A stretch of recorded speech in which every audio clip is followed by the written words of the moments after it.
Lawrence Diary, 8 June 2026. Welcome to Modena, a beautiful city in northern Italy famous for its culinary excellence, exotic sports cars, and rich cultural heritage.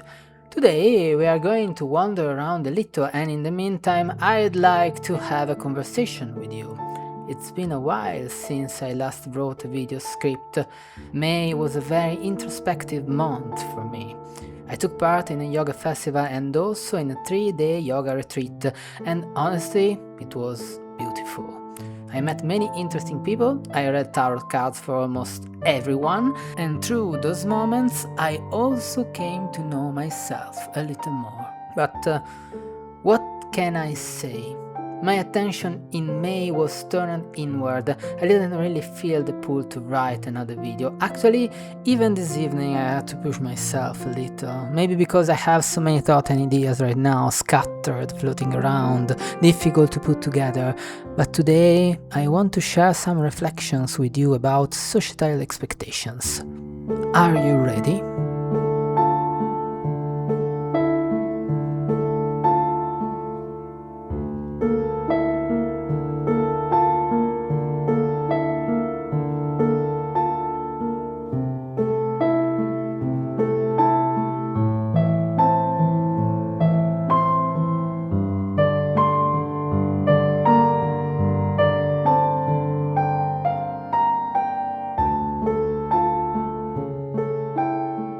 Now, let's imagine something for a moment. Let's imagine we are aliens arriving on Earth for the very first time.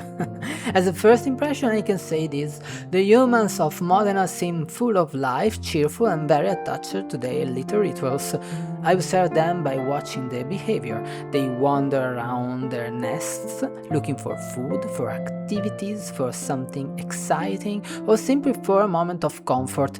They enter libraries to collect books, coffee shops to drink coffee, supermarkets to gather food for the week.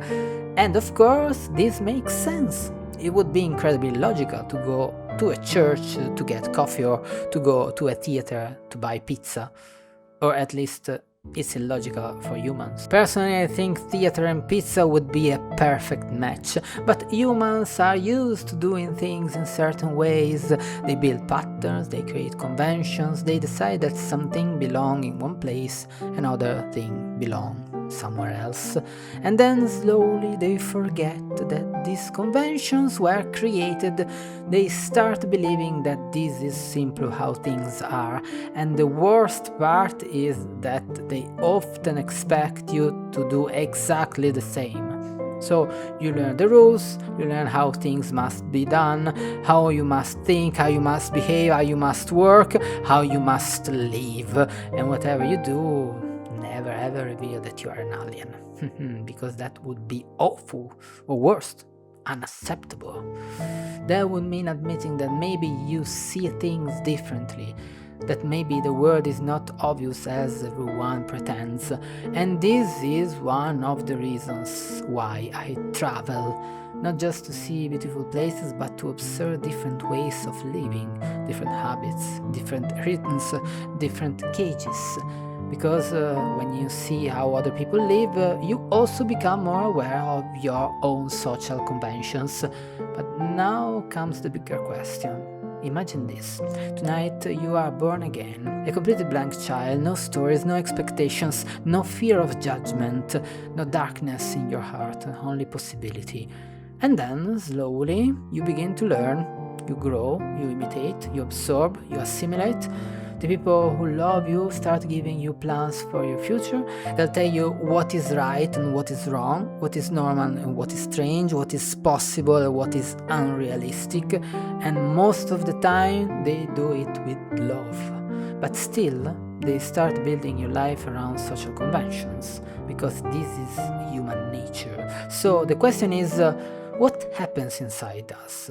How much of our life is truly ours? How much are we free thinkers? How much are we really free? And how much are we locked inside a cage, walking towards a predictable future? And then comes the most important question: What are we without this conditioning? Jean-Jacques Rousseau once wrote, "Man is born free, and everywhere he is in chains." And maybe those chains are not always visible. Sometimes they are not made of iron, sometimes they are made of expectations, guilt, fear, comfort, and the need to belong. Now, stripping away my temporary alien costume, I spend the month of May doing a lot of yoga with a lot of women. Because of course, in our society, yoga is often seen as something for women. But then you discover something interesting. Historically, in India, yoga was mostly practiced by men.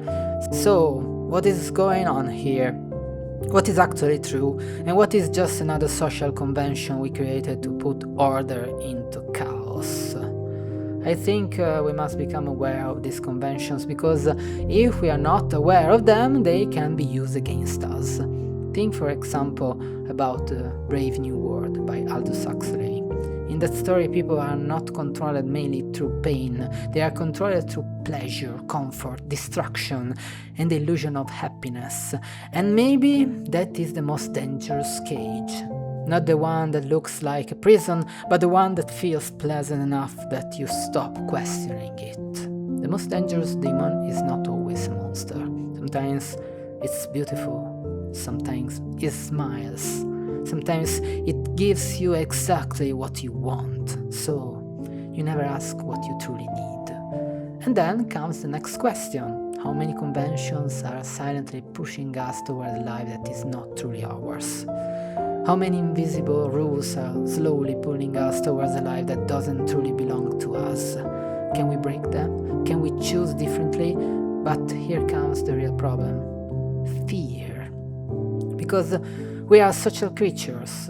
We need other people, we need love, we need belonging, and when we start seeing things from another perspective, fear appears, guilt appears. The voice inside says, maybe I'm wrong, maybe I'm not enough, maybe I'm disappointing them. And this happens even with the people we love, our family, our friends, the people who want the best for us. But sometimes we can only imagine the best through the cage they know. And I know this feeling very well. That little guilt that appears when you choose a path that other people don't fully understand. The fear of wasting your life, the fear of not being enough, the fear that maybe if your future is not simple, linear, and easy to explain, that maybe something is wrong with you. But maybe nothing is wrong. Maybe you're simply trying to live a life that is actually yours. So what can we do? How can we find our own flame? For me, the answer is a continuous search for awareness, a search for knowledge, self-knowledge, our passions, and our inner world, a search for the part of ourselves that we buried beneath expectations. This is my path, the path of the seeker, not to reject society completely, not to become isolated from the world, but to learn which rules are useful and which ones are simply chains. But I think for today we have enough, so thank you very much for watching.